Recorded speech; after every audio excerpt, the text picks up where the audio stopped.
Defalar getirdiniz diyoruz. Bu haydutluğu karşısında, bu devlet terörü karşısında মুসলিম বিশ্বের নেতা হয়ে ওঠার প্রবল ইচ্ছা রিসেপ তাইপ এরদোয়ানের। ইসরায়েলের বিরুদ্ধেও তিনি বলিষ্ঠ কণ্ঠস্বর। বেনিয়ামিন নেতানিয়াহুকে তিনি উপাধি দিয়েছেন গাজার কসাই। দেশটির সাথে বাহ্যিক ঘোষণায় বাণিজ্যও বন্ধ করেছেন। আবার সেই এরদোয়ানই মার্কিন মিত্র হতে মরিয়া। রাশিয়ার সাথেও প্রকাশ্যে তার বন্ধু বন্ধু ভাব।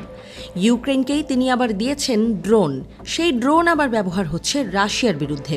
অন্যদিকে রাশিয়ার S-400 আকাশ প্রতিরক্ষা ব্যবস্থাও কিনছেন এরদোয়ান। কুর্দি দমনের বেলায় এরদোয়ান ইরানের সাথে হাত মেলান, আবার বাশার আল আসাদের পতনের বেলায় তিনি আমেরিকার পক্ষে। সব মিলিয়ে এরদোয়ান রহস্যময়। তাকে বিশ্লেষণ করা খুব কঠিন রাজনৈতিক বিশ্লেষকদের পক্ষে। তবে একটা বিষয় পরিষ্কার, রাশিয়া থেকে S-400 কিনতে আগ্রহী এরদোয়ান মনে প্রাণে আমেরিকার সাহায্য চান। নেটোর দোহাইয়ে মূলত আমেরিকার সঙ্গেই ভাব জমান। আমেরিকা চায়নি, কিন্তু এরদোয়ান করেছেন এমন কোনো কাজের নজির নেই। রাজনৈতিক বিশ্লেষকরা বলেন, এরদোয়ান আসলে ইসরায়েলের বিপক্ষে ততটুকুই বলেন যতটুকু বললে আমেরিকা খুব একটা বেজার হবে না, ঠিক যেমন নীতি মেনে চলে সৌদি আরবও। এবার এরদোয়ান যে আমেরিকার সঙ্গই চান তা আরও পরিষ্কার হয়ে উঠল আরেকটা কাণ্ডে। সদ্য আজারবাইজানে অনুষ্ঠিত ইকোনমিক কোঅপারেশন অর্গানাইজেশনের শীর্ষ সম্মেলনে যোগ দিয়ে ফেরার সময় আকাশেই ছড়িয়ে পড়ল এক নতুন বার্তা।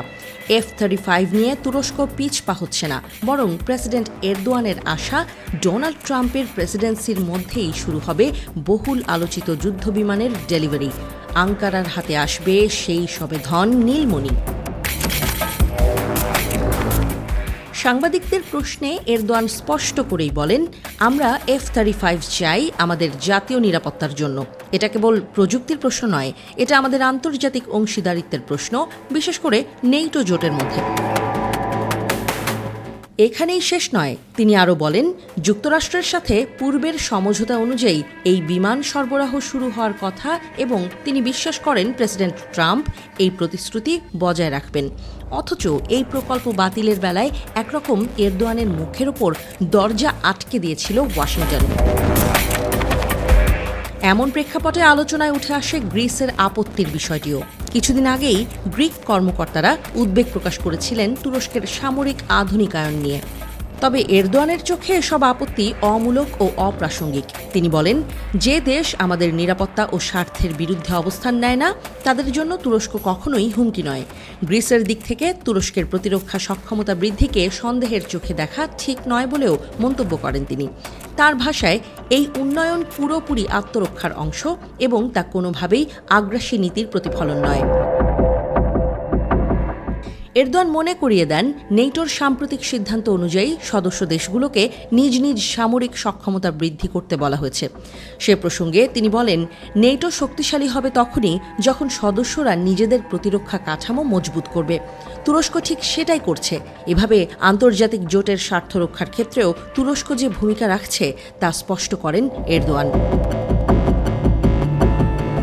2018 সালে যুক্তরাষ্ট্রের টেক্সাসে লকহিড মার্টিনের কারখানায় তুরস্কের প্রথম F-35 সংগ্রহ অনুষ্ঠানের ছবি এখন ইতিহাস।